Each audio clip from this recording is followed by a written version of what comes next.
Space here in the front, please come forward.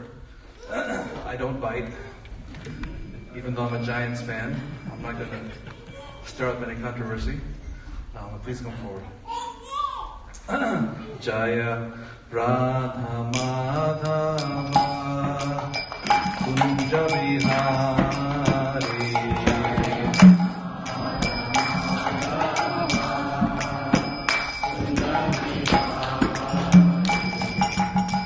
Gopi Jana Vallabha Girivaradhari Gopi Jana Vallabha Girivaradhari Yashodanandana Braja Jana Ranjana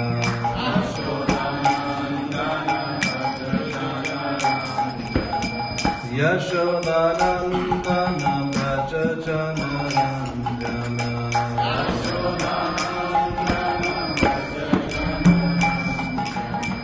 Jamuna Tira Vanachari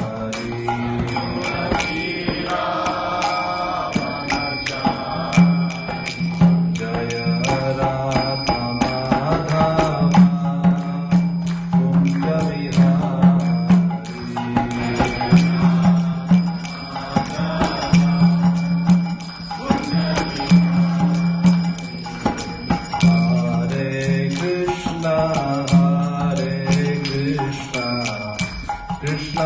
Krishna Hare Hare Hare Rama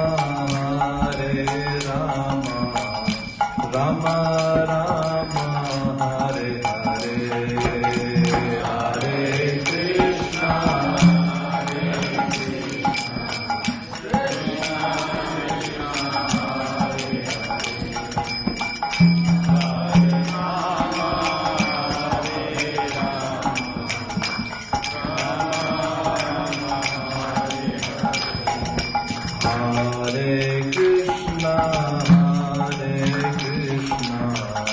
Krishna Krishna Hare Hare Hare Rama Rama Rama Hare Hare Hare Krishna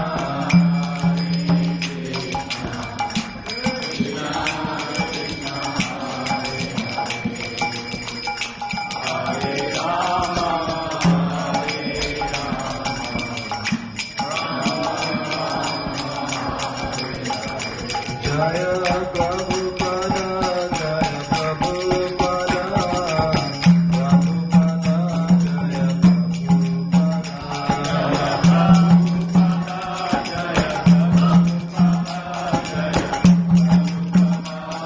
Jaya Prabhupada, Jaya Vishnupad, Paramahamsa Parivajikacharya, Sutara Satri Srimad, His Divine Grace, A.C. Bhakti Vedanta Swami Srila Prabhupada ki, Ananta Gaudiya Vaishnava Vrinda ki, Namacharya Srila Haridas Thakur ki, Prem se kaho Shri Krishna Chaitanya Prabhu Nityananda Shri Vedikaradhar Shivasari Gaur Bhakta Vrinda ki, Sri Sri Radha Krishna Gopinath Shampun Radhakund Giri Govardhana ki, Vrindavan Dham ki, Navadvip Mayapur Dham ki, Jagannath Puri Dham ki, Ganga Maya ki, Jamuna Maya ki, Tulasi Devi ki, Bhakti Devi ki, Samaveda Bhakta Vrinda ki, Sri Sri Jagannath Baladev Subhadra Maharani ki, Sri Sri Radha Sharat Bihari Dev Bhagavan ki, Sri Sri Gaur Nitai Bhagavan ki, Jagat Guru Srila Prabhupada ki, Nitai Gaur Premanande. All glories to the assembled devotees. All glories to the assembled devotees. All glories to the assembled devotees. All glories to Sri Guru and Sri Gauranga.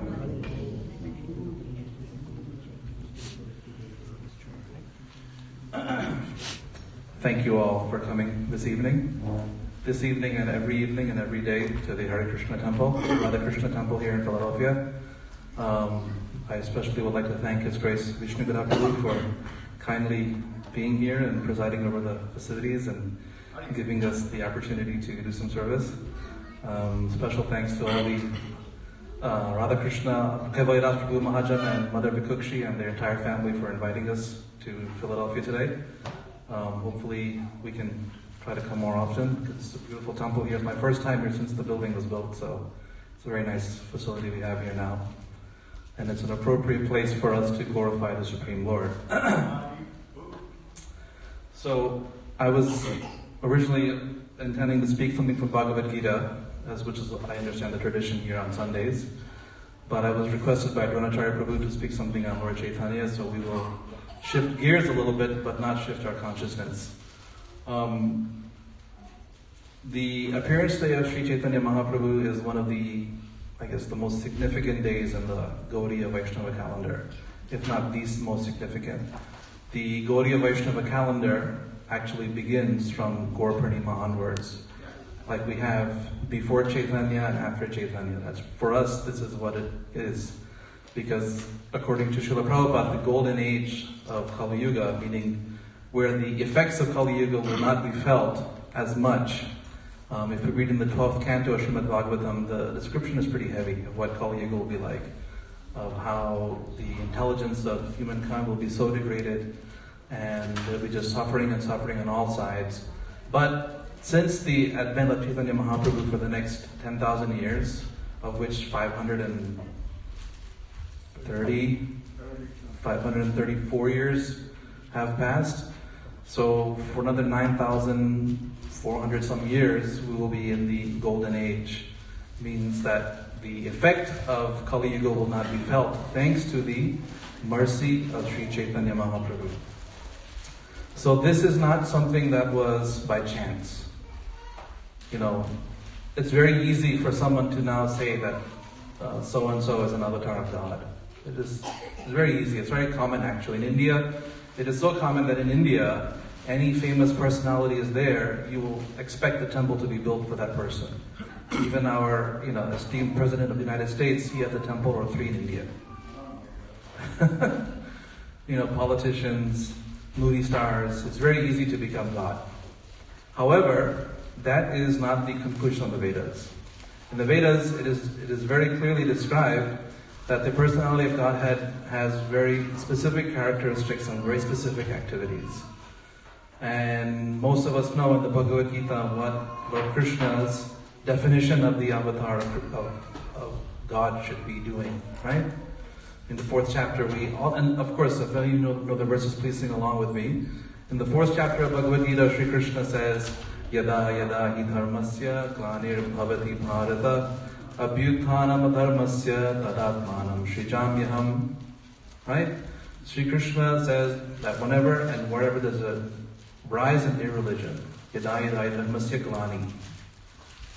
Whenever and wherever. That means it's a continual process. It is never like, in the movies or in the story, you have a challenging situation, a hero will emerge, bring righteousness to the land, and then the end, live happily ever after. Right? There's always the sequel, the prequel, it's cyclical, because Vedic time is cyclical. So this changing of the seasons, as Krishna said in the Gita, Matra Sparshas Konteya, Sitoshna Sukha Dukkha. So happiness and distress come in like the change of the season. Similarly, there's always a rise in irreligion. It's constant, yada yada, again and again. So for that purpose, Krishna is always concerned about what's happening in the material world, so he comes again and again. Either he'll come directly himself, or he'll come through his empowered representative, or he'll come through as the holy name, or the process of chanting Srimad Bhagavatam. So, for those of us who may feel that God forgot about us in the material world, the Bhagavad Gita says, no, he didn't. Again and again, he's coming. So, it's easy for us to understand who Krishna is, right? He has specific tasks. His Leela is there in Srimad Bhagavatam. He fits the description of divinity very directly. He appeared for a specific purpose, paritranaya sadhunam, vinashaya duskritam. Very strong word, vinash, means to destroy. Krishna came and he destroyed a lot of demons. These wonderful pictures on the wall, you can see Nrsingadeva is there destroying thousands of demons at a shot. Kalki Avatar will come and destroy with his sword left and right. Vinashaya dharma samsthapanarthaya. To re-establish the principles of religion. Yeah, sambhavami, again, and yuge, again and again and again. So you might want to think, well, why is this material world so imperfect that Krishna has to come and fix it? Right? In the old days, when they built the car, it was meant to last. Nowadays, if you build a car, expect it to go maybe a few thousand miles before something goes wrong. Hope your insurance premiums are up to par, But unfortunately, because the nature of the material world is such, it is called Dukkalaya Mashashvatam. Dukkalaya means it is the abode of misery. And Asashvat means it's temporary. Nothing in this material world is permanent. By my profession, I'm an architect, and I always tell some of my clients, especially those who are very picky about, what flooring they want and what cabinets they want, I tell them nothing is permanent. Anything can be changed. There's nothing that has to be, once you build it can never move. There's nothing like that. So even though we say this material world is an illusion, it's not like a mirage in the sense that, technically it can be like a mirage, but the temporariness is that because of the progression of the age, of time, everything decays and everything falls apart. So similarly, even though Krishna establishes the principles of religion, because it's in a material world where there is constant misery, constant change, constant flux, constant suffering, even the principles themselves become covered. So to uncover them, to revive them, we have to rely on the mercy of the Supreme Personality of Godhead. Dharmasya Kalani means when there is a decline, then the Supreme comes to fix it. Like in a garden or on the street, you'll see weeds and things popping up everywhere, and the Department of Public Works will come and chop it all back down to normal and move on. So similarly, in this Kali Yuga, the Supreme Lord kindly descended in the form of Sri Chaitanya Mahaprabhu, specifically to establish the principles of religion. And these principles of religion aren't new. Sometimes you will see some yogi or some sadhu, some Babaji will come and say, I have the new mantra for the age. Instead of chanting whatever it was, now you chant this and you have instant salvation. No, that is concocted. What Chaitanya Mahaprabhu established was already a Vedic principle from time immemorial. The chanting of the Hare Krishna Mahamantra is there in the Upanishads. The Upanishads are eternal. So this mantra has always been there. And this process of chanting Hare Krishna, that's always been there. It's not like, one day someone woke up and said, I want to chant the names of Krishna. And then, therefore, the Hare Krishna movement began. No, this is an eternal Shaswat. Shaswat means eternal. So this is, Ashaswat means not eternal. Shaswat means eternal. So when this Vedic process is eternal, the mantra is eternal, the personality who presents it also has to be eternal. Otherwise, the effect is not felt. So therefore, the Supreme Lord, out of His sheer kindness, out of His mercy, and out of His love for the inhabitants of this material world, He came as Sri Chaitanya Mahaprabhu to establish the means by which we can directly connect with Him. And in the Srimad Bhagavatam, we learn that this was known to the Mahajanas, to the pure devotees, even from the beginning of time, that Mahaprabhu will come in this age. In the 11th canto of Srimad Bhagavatam, we learn of the story of Maharaj Nimi, or his other name is Janak. Janak is the father of Sita Devi. Now, the pastimes of Ramayana happened when? Does anyone know? Forgive me, I will ask questions and I will pick on. So don't mind. Does anyone know when the activities of Lord Ram took place? Ballpark. I'll even take a yuga. Around 25,000 years ago. What did you say? Around 25,000 years ago. A little bit more than that. 100,000 years ago. A little bit more than that. Yes, sir. Yes, the Treta Yuga, which is approximately 1 million years ago. That's according to Srimad Bhagavatam. So, after Lord Ram marries Sita and conducts his activities in the Ramayana, whatever happened to Janak, the father of Sita? Anyone know?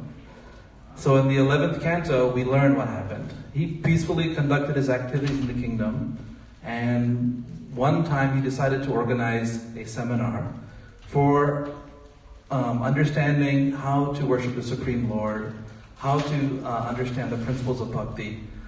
And for that purpose, 9 saintly persons were invited to attend, and they attended. They were called the Navayogendras.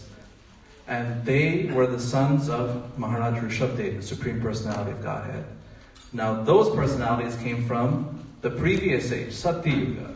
And since then, they've been traveling for time immemorial, preaching Krishna consciousness throughout the cosmic manifestation. Not just the little earth, not just our universe, not just the Milky Way galaxy, but everywhere, throughout the entire creation. So these personalities came, and Maharaj Nimi, he asked each one of, there were 9 of them, and he asked one of them one question about different topics. And the 9th question that he asked was, how do we worship the Supreme Lord? How do we recognize who He is?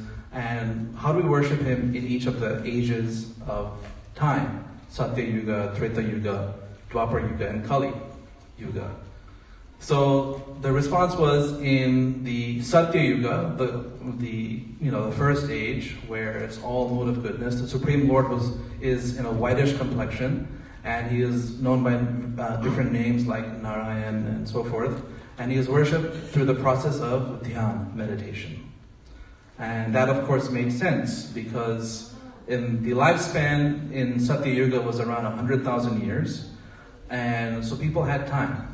And unlike today, where social media and technology have ruined our attention spans, back then it was easy to sit for 50,000 years, perform austerities, and attain God realization.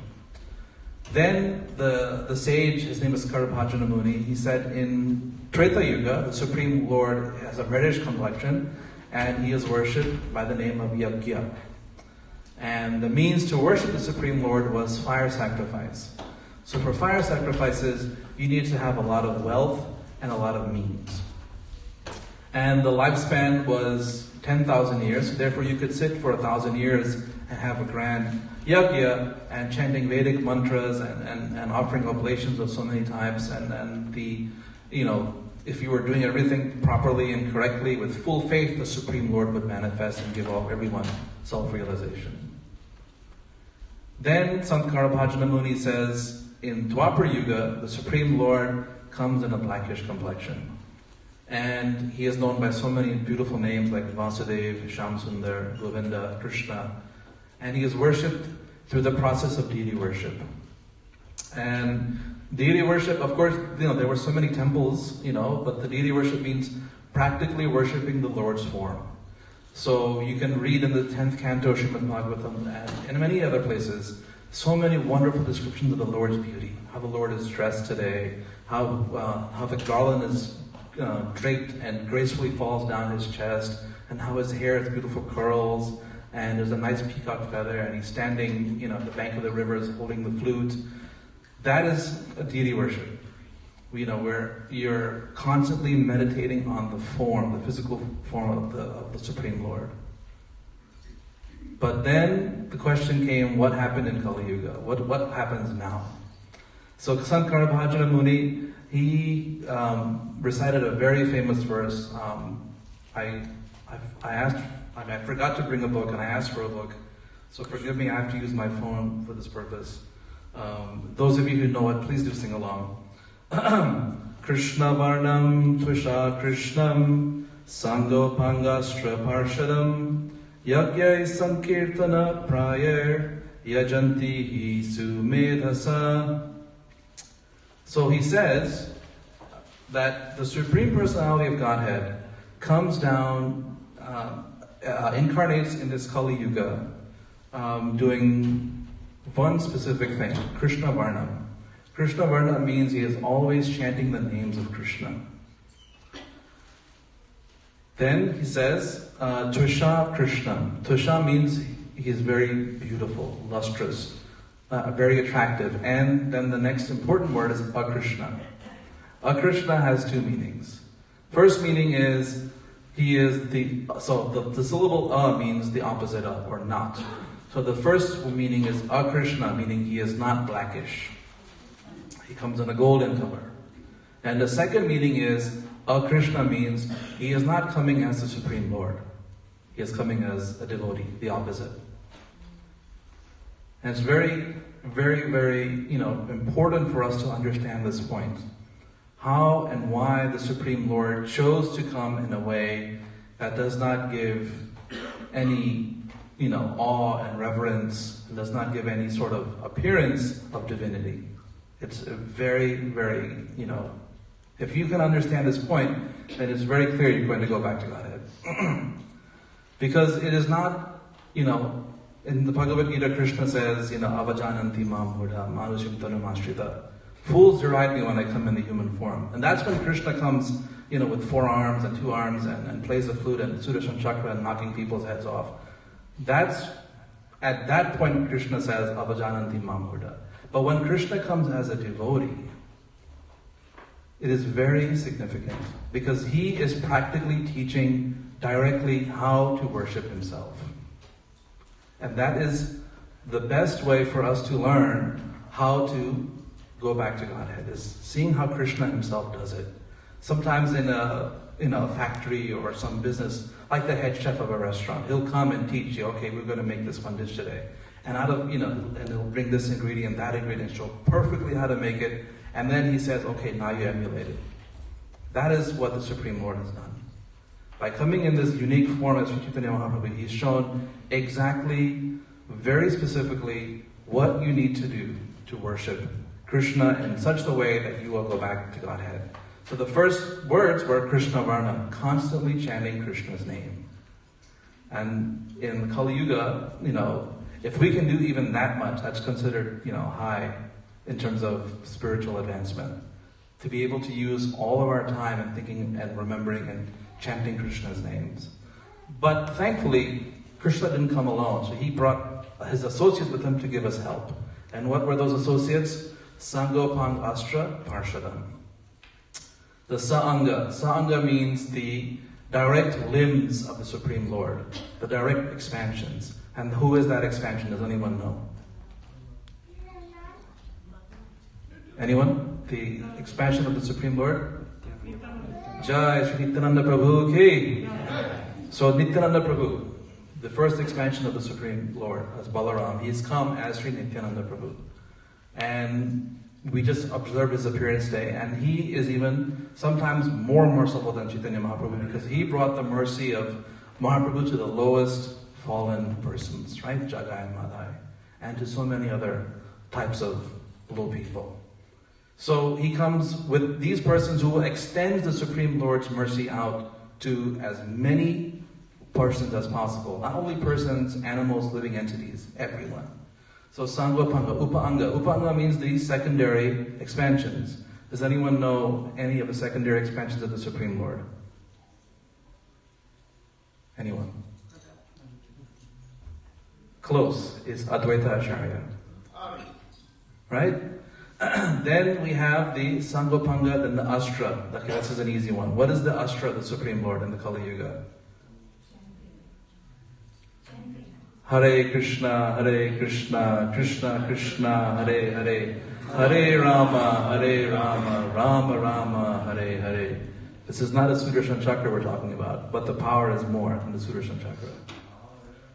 So the weapons that he came with, Astra means weapon, is the holy name, and the Parshadam are the devotees, like Narada Muni, Lord Shiva, these great personalities who all came to assist. That means they are there to help facilitate the Lord's pastimes and then extend the mercy out to as many people as possible.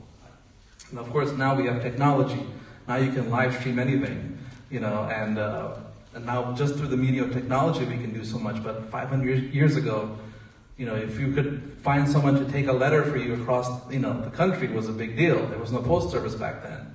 So of course, the Lord came with his associates to help, expand the mercy as far as possible to every corner of the great country of India. And then through the mercy of devotees like Srila Prabhupada, that same mercy has come even to the Western shores and all over this great world. And hopefully someday in our lifetime to other planets as well. So Yagyes, then yes, Sangopan Gastraparsan. The next line is Yagyes Sankirtana Prayer. So every yuga has a specific spiritual process which will give us realization of the Supreme Lord. But that does not mean that the other processes were not there.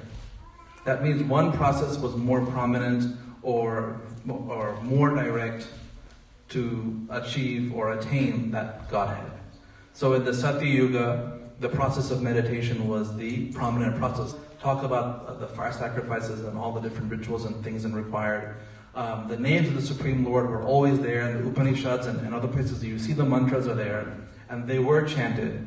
But the prominent process in Satya Yuga was meditation. And likewise in Treta Yuga, that was a prominent process, but the other three, processes were also still there. Likewise in Dwapara Yuga, this was the process of deity worship.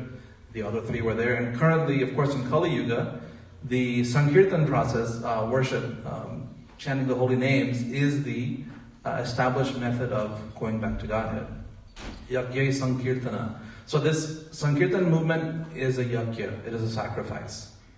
You might find that difficult to believe. Well, what am I sacrificing to chant the holy names? Not much. I mean, I'm still, I still have a job. I'm not giving up any money. I'm not giving up any facility. I can sit comfortably at home or in the car or in the temple chanting. What am I giving up? Any ideas? Yes. That's a very good answer. That's right. Someone's listening. She said, we're giving up some of our time. Right? Time is more valuable than money, especially in Kali Yuga. What else are we giving up to chant the holy names? Anything else?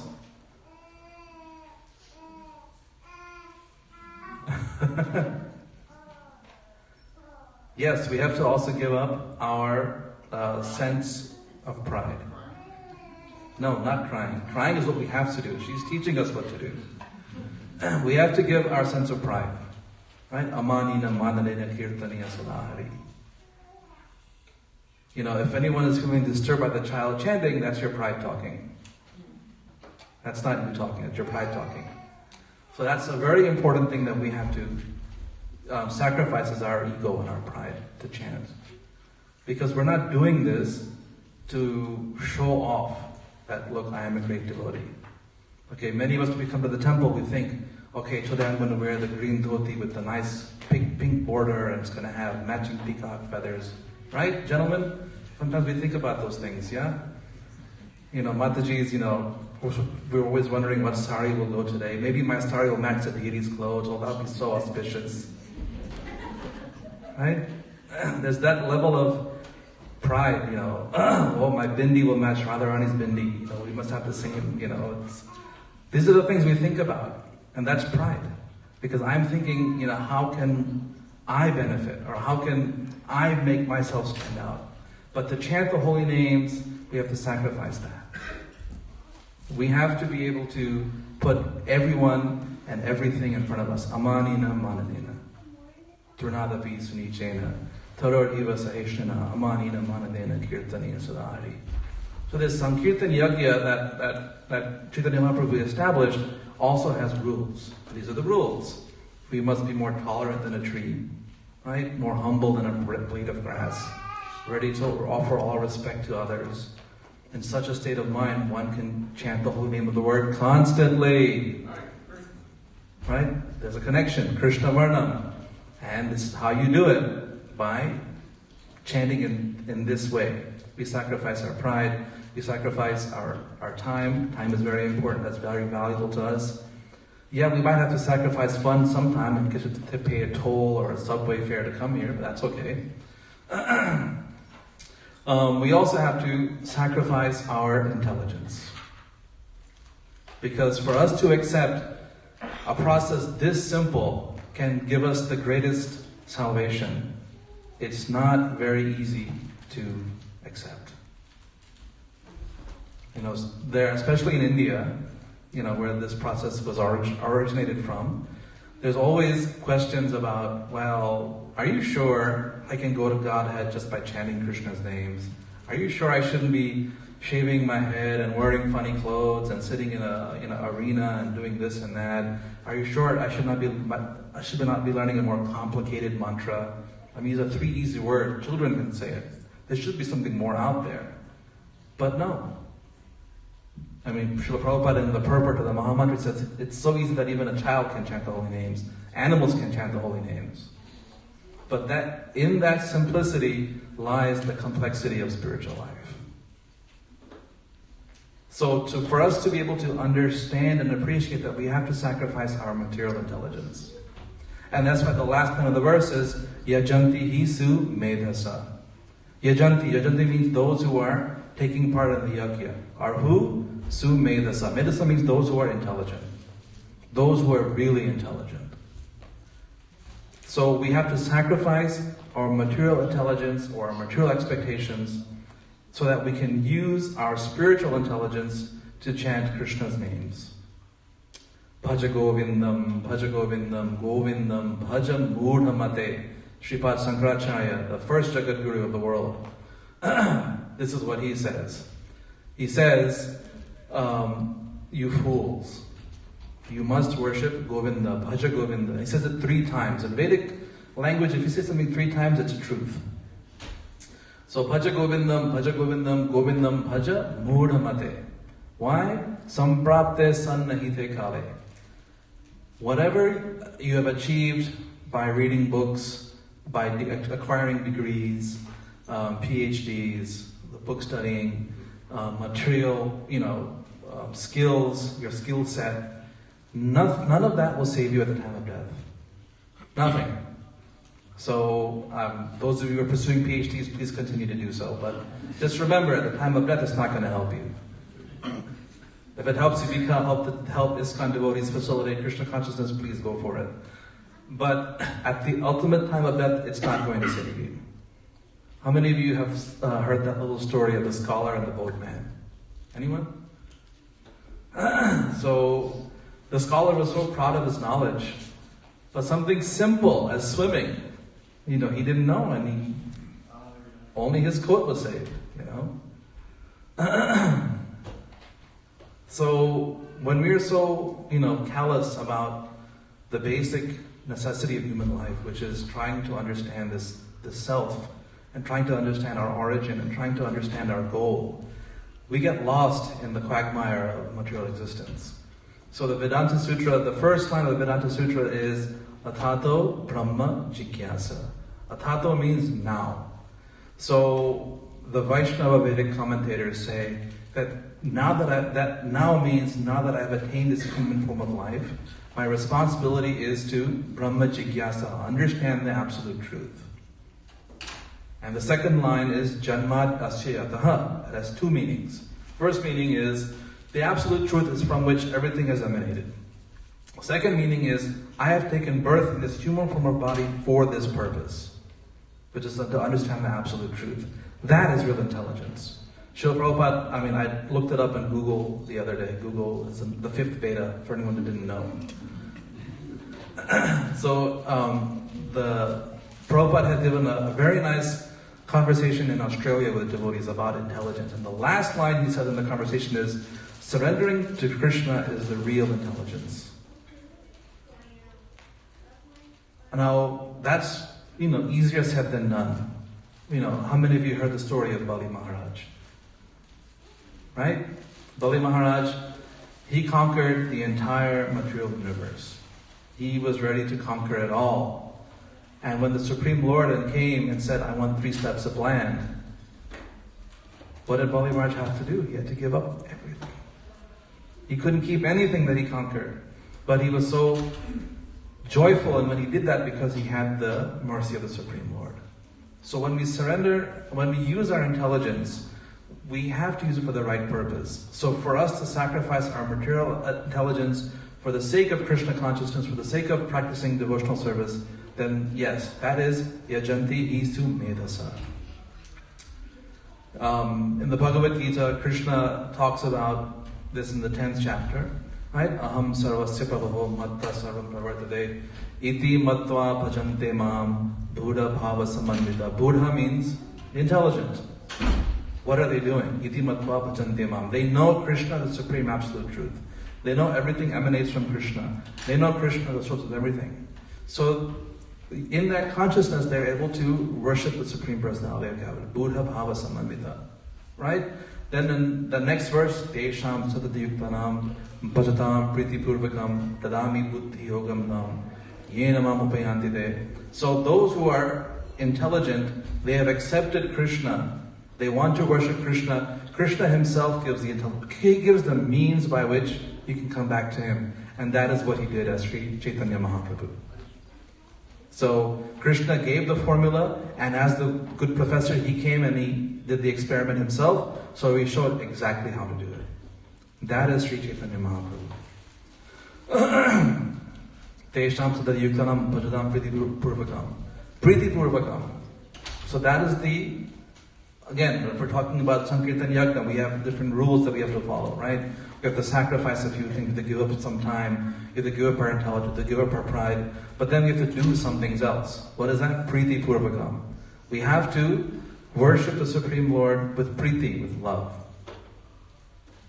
Loving the Supreme Personality of Godhead is very easy and very hard. I'm sorry, I keep saying easy and hard, but it's easy for those who are willing to accept it, like the gopis. The gopis, the cowherd damsels of Vrindavan, for them loving Krishna was very easy. Because for them, Krishna was everything. For Duryodhan and the Kauravas on the battlefield, it was very hard.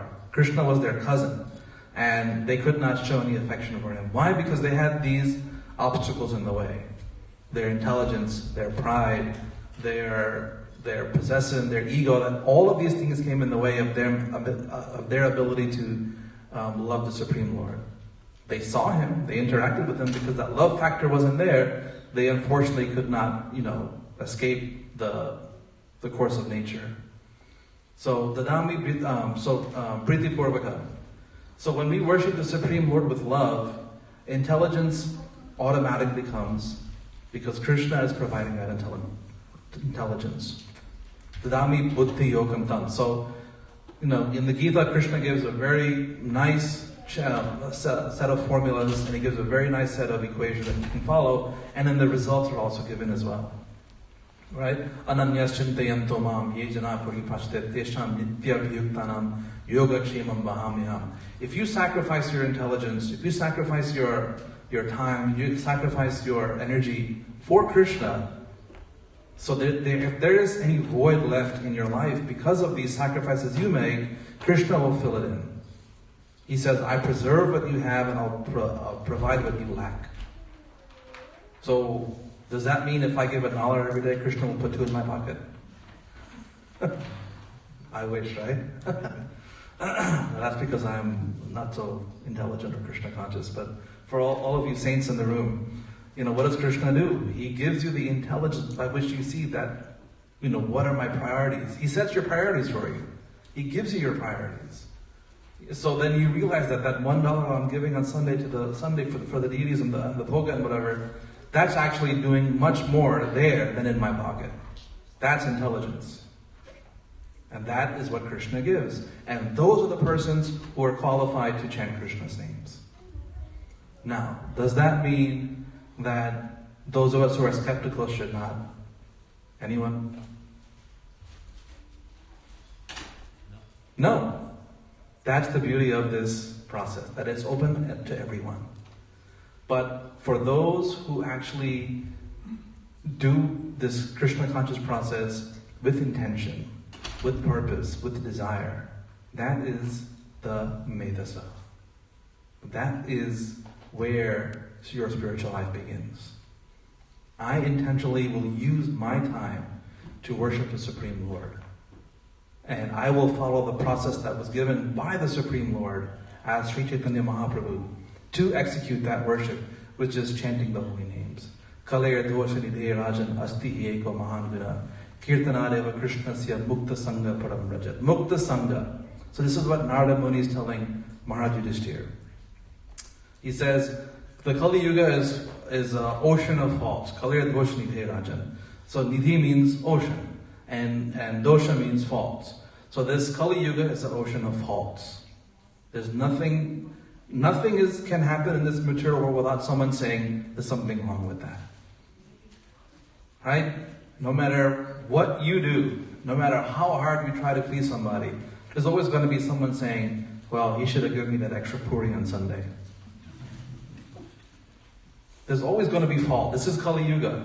However, there's one guna, one good quality in this material world. There's one good thing about this material world in Kali Yuga.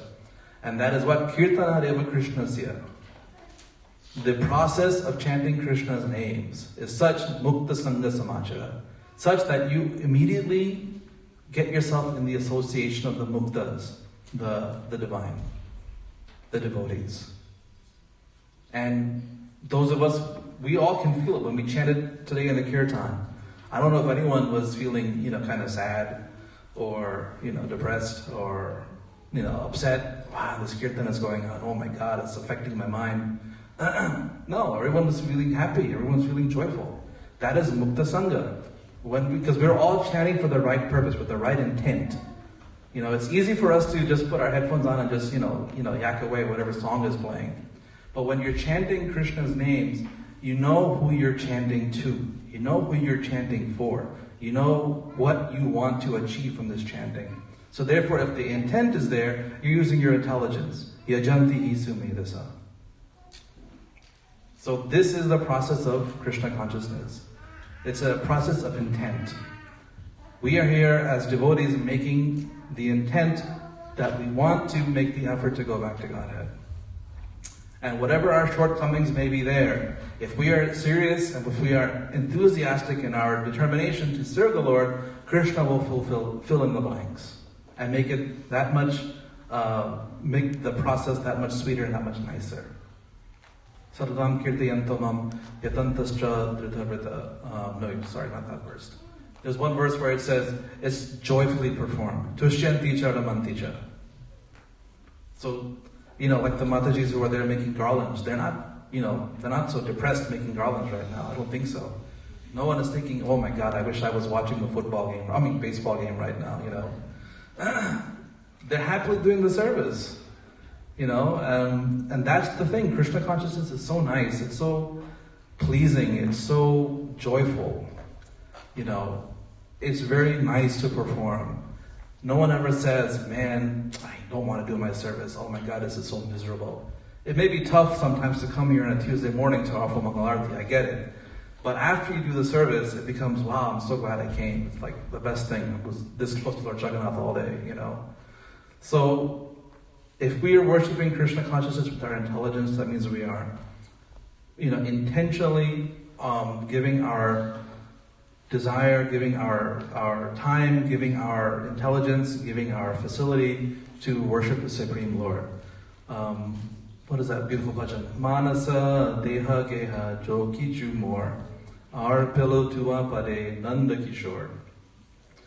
The devotees who are intentionally worshiping the Supreme Lord, they are praying that, my dear Lord, Nanda Kishore, I'm offering you my mind, I'm offering you my body, I'm offering you my facilities, my wealth, my intelligence, everything, I'm offering it to you. And that is where the intelligence comes. We are not here just to simply come on Sunday to fulfill a check mark in our week of events. Like we have obligations. Okay, Tuesday I have to take the kids swimming. Wednesday I have to take the kids to dance practice. Okay, Sunday I have to go to the temple, check mark. Okay, my week is done. It's not that. Every Tuesday, it's just like, every Tuesday I have to watch this soap opera. Every Wednesday I have to watch this wrestling match. Every Thursday I have to watch, this whatever comes up on TV. No, we come here because we intentionally want to use our time, as the child said, we want to sacrifice our time for a higher purpose. And all of these, principles, all of these thoughts, all of these good practices, the origin of which is Sri Chaitanya Mahaprabhu. Yagya Sankirtana Prayer. Prayer has two meanings. One first meaning is to make something prominent. And the second meaning is something that's done regularly. So, until the advent of Sri Chaitanya Mahaprabhu, the Sankirtan movement was there, but it was done, in temples or in homes. It was never done en masse in the public until Mahaprabhu came. And then other meaning was, so see, he made it prominent. And the second thing, meaning, this is continuous, regular. Until Mahaprabhu came, it was not common to see devotees, worshippers of Krishna on the streets, in public, chanting Krishna. It was very uncommon 500 years ago. So until Mahaprabhu came, these processes were there, but they were hidden. And then when he came, he brought it out. And then he convinced the intelligentsia, the intelligent, to take up this process. Yajantihi sumerasa. Because he gave them real intelligence. So similarly, now we are here, 534 years later. By the mercy of Srila Prabhupada, we are also here, chanting Krishna's names, using our intelligence, sacrificing our time. But, we have to have our intent. And our intent is not simply, again, to come on Sundays and check a box. I fulfilled my requirement for spirituality. All of us, in our day-to-day activities, in our weekly activities, we should be thinking, how can we become instruments of Mahaprabhu's mercy? How can we bring Mahaprabhu's mercy to every last person? In Gujarati we say, Chella Marastuti. How do we get this the message of the Bhagavad Gita?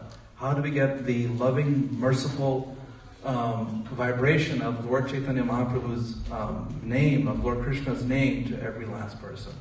How do we, share that love with every last person in this material world? And that should be our intent, through which we are practicing devotional service, because then it opens a lot more doors. It opens a lot more doors in our heart to be able to be facilitating that mercy. And if we make that our intention, then it is easy for the Lord to use us as a vessel through which His mercy will come through. And that is the mercy of Sri Chaitanya Mahaprabhu. Namo Mahavadanyaya Krishna Prema Pradayate Krishnaya Krishna Chaitanya Namine Gauradvishe Namaha. Krishna Prema Pradaya, Mahavadanya. Mahavadanya means most munificent. Right? Munificent is an old English word. It was used, when the king would pardon someone who was sentenced to die. That was a level that was a gesture of gratitude. Unfortunately, when, the Sanskrit word Vadanya, there wasn't many English words that came close to it. This was the closest meaning to it. So Mahavadanya, most munificent. Here is Sri Chaitanya Mahaprabhu giving direct access to himself. You can't get more merciful than that. It's like, if some famous politician comes up to you and says, here's my number, call me anytime. That's like, really? That's accessibility you want to give? But for the Supreme Lord, there's no question of that. There's no question of segregating who comes and who doesn't come. For Him, His doors are always open. His hotline is always available, the holy name. He is ready to come and hear you and be with you, provided you give your attention to Him. Mahavadanya, that is what the meaning of Mahavadanya is. No other incarnation of Krishna or any aspect of divinity had ever done that. For Krishna, even when the Supreme Lord, Sri Krishna, He came down, He gave so many rules and regulations. The Bhagavad Gita, you have to do this, you have to do that, you have to avoid these people, you have to do these things, you have to think like this, you have to bow like this, you have to do this. And then, forget about the demigods. For demigods, you have to do so many things. One poor villain, Vitrasura, he had to cut off the flesh on his skin before the Lord Shiva took notice of him. That's difficult to do. He was ready to chop off his head and offer to Lord Shiva before Shiva said, okay, let me stop this. So for the Supreme Lord, we have to do so many things. You have to fast on these days, you have to do this, you have to do that, worship in this way, you have to be clean like this, avoid these foods. But with Chaitanya Mahaprabhu, just Shraddha Matra, just give some faith, give some intentional intelligence towards Him, and then the rest is done. Now, that sounds very simple, as I've said, but it's super complex. Because we've all studied, okay, well, to achieve this equation in physics, I have to do X, Y, and Z, and go this way and that way, and up and down, and all around, and so forth and so on. To do this chemistry, I have to have this many, molecules of this and so many molecules of that, and this temperature and that temperature. And here's the Supreme Lord saying, erase all of that, just chant my names with love, and you get me. So you have to sacrifice your intelligence. And we all have to sacrifice some time, right? And then everything else becomes easy. If we can just give our intelligence, yajanti hi sumedasa. If we can give our time, sankirtana, yagna sankirtana prayer, Krishna Varnam, then we get the association of the devotees, Sangha Pangastra Parshadam, and then we get the mercy of Sri Chaitanya Mahaprabhu. So that is what I would like to leave all of you with. I think it's time for the class to be over. If anyone have any questions or comments, please raise your hand. Vishnu Prabhu, would you like to say a few words? I'll ask a question. Oh, even better. That's okay. They'll hear. You were commenting on the last line of the Krishna Varnam as Yagyar Sankirtana Praya. And sometimes you translated that as chanting the holy names, and sometimes you chanted it. You translated it as Sankirtan, together. Any kind of chanting the holy names is wonderful, but if someone does japa, would that qualify as doing the Sankirtan Yagya according to that verse? And if not, or if it does, how often? You said it has to be regular praya. Yeah. How often does the Sankirtan have to go on? Thank you, Prabhu. So his question, did everyone hear his question? Okay, so his question was, in the verse, Yagya Sankirtana Prayer, the last line, third to last line, does that Sankirtan mean sitting and doing japa, which is individual chanting, or does it mean coming together and chanting? And if so, how often? So the answer is, from my understanding, is Yagya Sankirtana Prayer means both. We have to have our individual practice. That's chanting japa. We have to have a regular practice. But the more important meaning is, there's like a prominent meaning and a less prominent meaning. So the more prominent meaning is congregational chanting means we come together. So sam means together and kirtan means chanting. That means we come together as a group. And prayer means regular. So in Mahaprabhu's time, he was sending his devotees out daily. Now, I'm not asking all of us to quit our jobs and go and do Harinam for 6 hours a day. I think Vishnu Prabhu would appreciate if we did that, but I'm not going to recommend that. But regular means it has to be a regular practice. Just like all of us come here on Sundays, this is our regularity. So similarly, chanting the congregational holy names on the street has to be a regular function. So I would recommend, when the weather is good, between prasadam or at some point, we should, go around the block with the holy names, and, that can fulfill that obligation or that requirement. It's not an obligation, it's a requirement. Or on big holidays like War Purnima's coming up, we should go downtown for an hour and chant and come back, So that's what it is. It should be a regular function. So all of us in this room should feel responsible that, yes, we all must take part in the Sankirtan process. Any other question? Any other comments? Yes. Hare Krishna. You said you translated as munificence. Yes. Is there some root words that the actual Vedanya is comprised of that would give further insight into that word? Well, munificence isn't the exact meaning of Vedanya. It's the closest meaning to. So Vedanya comes from Veda, knowledge. So Mahavadanya means you're able to, again, using the word intention or intelligence, giving something that's greater than yourself. So it's easy for someone to, open a safe and pull out money and throw it at the audience. That's not Vedanya.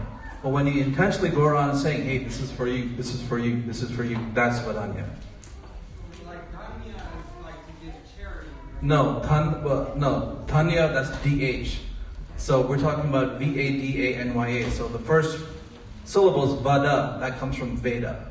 So there's intention, there's knowledge behind it. Thank you. Any other questions? Last question, I guess, the lights are coming up. Yes, sir. Krishna says in the Bhagavad Gita 18.5, like, Yagya dana tapa karma natya jat karma yevacha yagya dano tapa karma tapa pavanani manisinam. So Krishna said like yagya, do the fire sacrifice, dana, austerity, and tapa, meditation. But here Chaitanya Mahaprabhu comes and said that, like Sankirtana movement, do the like Sankirtana kind of mantra meditation. So, I mean, how to reconcile? Yeah. So, yagya means simply sacrifice. Yagya means knowledge. And ya means you have to do something for which you achieve knowledge. So, again, we talked about you have to give up something. So that's sacrifice. So, yagya danam tapa. So, sacrifice has multiple meanings. Fire sacrifice is called hotra. That's Agni Hotra. That's the actual ceremony. Yagya means sacrifice, and the type of sacrifice that we know with the fire and the key and all that's called hotra or homa. So that, of course, those are all wonderful things, but that does not take the priority in Kali Yuga, because in the 10th chapter, Krishna says, Yagyanam Japayagnosmi. Of yagyas, you can identify me by the Japa Yagna. By what? The Sankirtan Yagna. So, in the 18th chapter, to reconcile, yes, we must perform sacrifice, but what is that sacrifice? Sankirtan Yagya. Okay, so I guess the time is up. I'm getting the signal. So thank you all for attending. Jagat Guru Srila Prabhupada Ki. Hare Krishna. Hare Krishna.